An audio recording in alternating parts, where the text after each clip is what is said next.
One of the more common places that ghost hunters and paranormal enthusiasts love to talk about is historic hotels. Because, man, they got some ghosts up in those places. You gotta figure that with so many guests and staff that have come and gone over the, centuries, that there's a lot of residual energy scattered around those places. And there's two sides of that energetic spectrum. Many times, hotels are the scene of joyous occasions like weddings and anniversaries. And then on the other hand, hotels can be temporary sanctuaries from people running from something, or someone, or looking for an out-of-the-way place to commit a dastardly deed. Like business meetings. There are hundreds and likely thousands of these types of buildings throughout the country and indeed the world. But who's the top dog? Numero uno, the GOAT. The Colonial Inn, the Stanley Hotel, the Crescent Hotel, the Omni Parker Hotel, the Roosevelt Hotel, and the Myrtles Plantation, they all make the cut easily. But what's the overall best historic hotel? Well, according to USA Today's Readers Poll, the best historic hotel in the US isn't any of those, but it's a consecutive two-time defending champ. And yeah, it's haunted. So it's check-in time. Because this is extremely strange.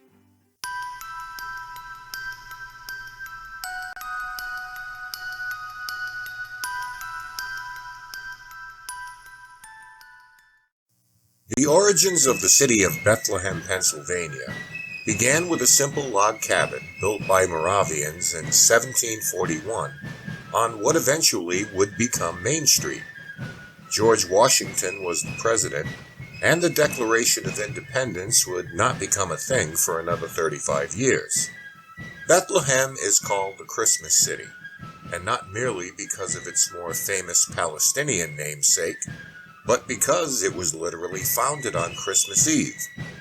Count Nicholas von Zinzendorf was a Moravian, whose faith was founded in 15th century Europe, and the Count was a grand sponsor of their exodus, first into Germany, and then the United States, as a small contingent of 14 fled religious persecution in the Czech Republic.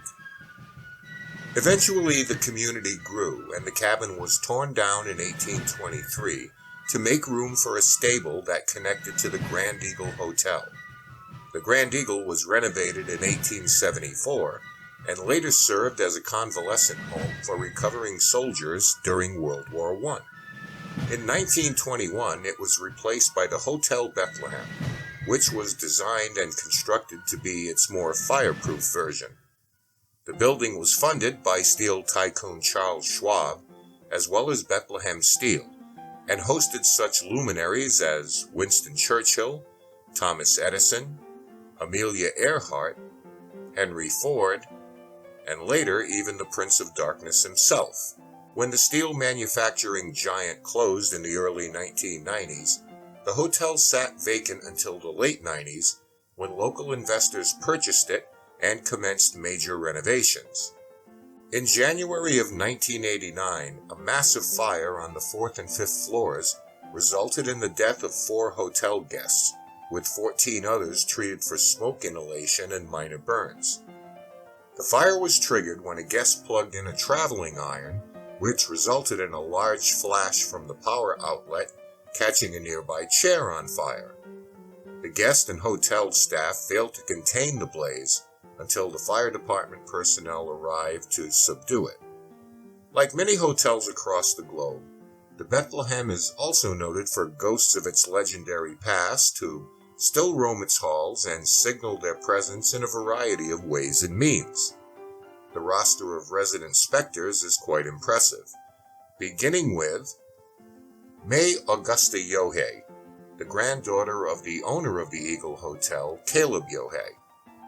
May was actually born inside the hotel in 1866 to a mother of Narragansett tribe heritage, and was apparently quite a talented singer, as she regularly performed for guests in the hotel lobby. Her talent, in fact, was so highly regarded that some guests funded a trip for her to Paris to begin formal opera training.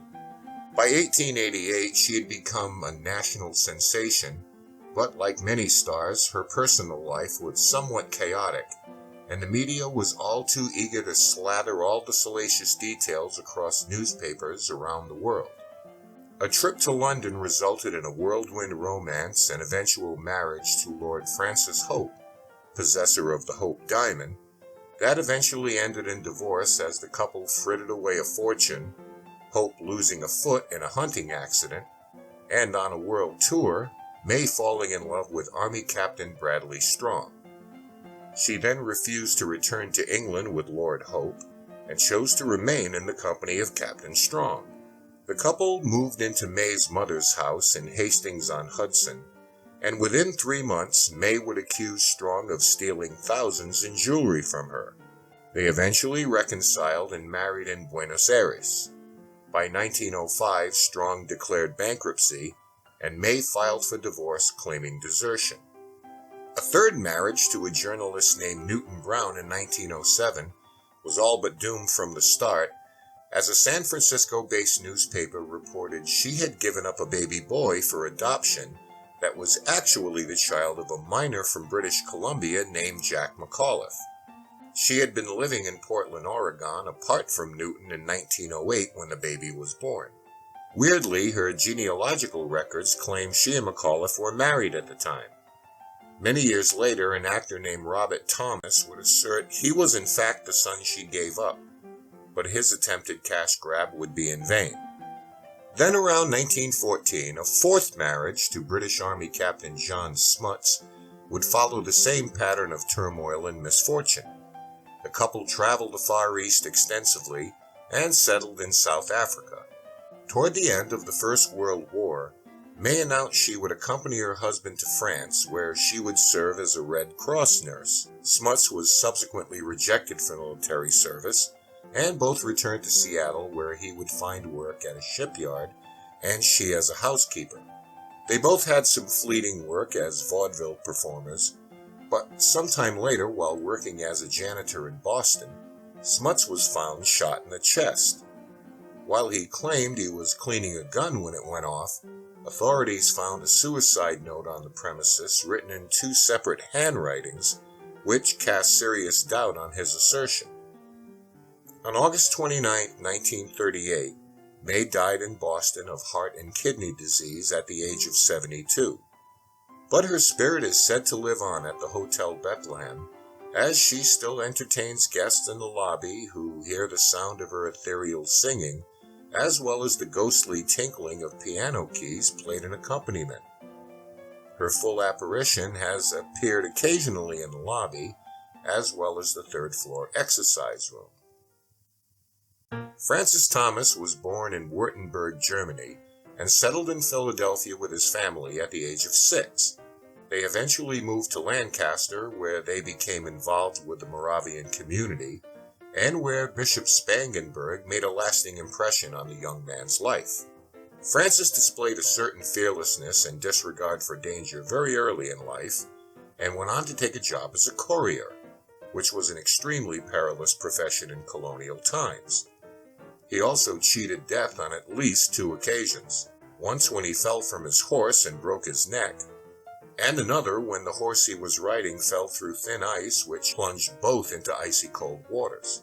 Francis went on to a less treacherous line of work when he became a cabinet maker. During this time, he fell in love with a woman named Anna Groff, and the couple married in 1762. They would remain childless through their 53 years of marriage, but would take in 3 missionaries' daughters and cared for them while they attended girls' seminary school. He seemed to have found his true life's calling at the Hotel Eagle, where he greeted guests and became the de facto host there, always displaying his honesty, humor, and a friendly, kind disposition to all that visited. He was beloved by one and all, garnering the nickname Daddy Francis. Francis Thomas suffered through many health issues in the latter stages of life, and died at the age of 89 in 1822, still positive, kind, and grateful for a wonderful life until the end. But guests, and especially staff, are convinced he still wanders the premises, with the hotel boiler room being his main focal point of interest. He's been known to appear to hotel engineers as he looks over their shoulders as they check gauges, and his apparition is described as wearing a cloak and sporting a tricorn hat. A former night engineer once claimed to have seen his apparition and watched as it dissipated into a dark mist that flew across the room. Locking himself in his office, the engineer watched under the door as a shadow continued to pace back and forth outside. Francis is also said to frequently check in on single female guests as they stroll through the hotel. A landlord known only as Mrs. Brong was terminated in 1833 along with her husband when it was discovered that he would join guests in a drink or a few too many drinks when they were offered to him. Mr. Brong would get so intoxicated that quite often the hotel bartender would have to remove him from the saloon and sit him on a chair so he wouldn't fall down. When the Moravian Committee learned of his overindulgence with alcohol, they immediately fired both he and his wife after only 6 months of employment. As far as Mrs. Brong, she had her own peculiar eccentricities, as she would not wear stockings or shoes when she was in the hotel, displaying her bare legs, which in the 1830s would prove shocking and wholly inappropriate to arriving guests. Apparently, perhaps as an act of retribution for dismissal from a job she otherwise loved, the ghost of Mrs. Brong has been seen by staff and dinner guests wandering the lobby, still lacking stockings or shoes, and likely getting the last laugh on all her detractors. Often these sightings occur in the restaurant or kitchen area, and in one instance, a chef was kicked in the leg by an unseen assailant as he prepared a meal, possibly Mrs. Brong expressing her disapproval of the dish being created.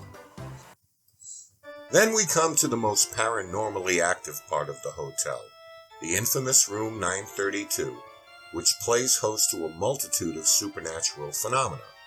So much so it's been given the name Room with a Boo. A couple staying in the room once awoke to the sight of the transparent figure of a man standing at the foot of their bed, and if this wasn't unnerving enough, the gentleman then asked them what they were doing in his room. When the terrified husband turned on a light switch, the apparition vanished into thin air. Often guests staying there will call or come down to the lobby, breathlessly reporting that when they looked into a mirror, they saw an entirely different room behind them. But that's not the end of the weirdness in 932. Papers are often seen standing on end before flying off desks and tables. Lamps will turn themselves on and off. Disembodied voices permeate the room. Shadow figures move about. And most peculiar of all, the wallpaper in the bathroom will suddenly turn pink. Many first-rate EVPs have been recorded in room 932, and among those are It's Merry, What a Beautiful Bathroom, I've Locked Myself in the Closet, and Look Out the Window. It's no surprise then that 932 is the most requested room in the hotel, so make your reservations as early as you can. Next is the spirit of Mrs. Hops, who was the hotel caretaker from 1874 to 1919, and has a rather inspiring backstory. Research showed that she had provided safe harbor in the basement of the hotel for freed slaves she had arranged passage for from Virginia when it was called the Eagle. Her spirit is said to still provide cover for the numerous shadow figures still seen roaming in the basement. Finally, we come to Mr. Frank Smith, who by various accounts was either a local businessman or a high-level hotel employee during the time of the Eagle Hotel. The latter version claims he had his own office as well as a secretary on the 3rd floor. As the story goes, Smith had a business deal that went sour, which threatened to ruin him financially. Out of despair and an overwhelming sense of failure, he shot himself in the bathroom of his office. Or was he murdered? Both scenarios have long been debated. But as far as the ghost of Frank Smith, his solid apparition has often been seen, always wearing a suit, always on the 3rd floor, and usually appearing in front of hotel staff. He's also prone to making some very unnerving noises as he wanders the halls up there. The current director of sales, Kelly Ronalds, has claimed a teapot placed on a table in her office will often be found moved out of place for no reason, as well as hearing the sound of silverware being shuffled in a drawer. Her office is where the former kitchen was located. Frank's presence is also signaled by cold spots and cold breezes, and often weights dropping from racks in the otherwise empty third-floor exercise room. So while the Hotel Bethlehem might not be the most haunted hotel in the world, certainly belongs on that list, and the amenities there, according to the polls, are second to none. And with that kind of reputation, who could blame the spirits for not clocking out at the end of their shifts? And listen, there's something about hotels that appeal to the deceased. Maybe reliving their final moments, an enduring sense of responsibility to guests, or the trauma of their lives ending at their own hands, or maybe even someone else's.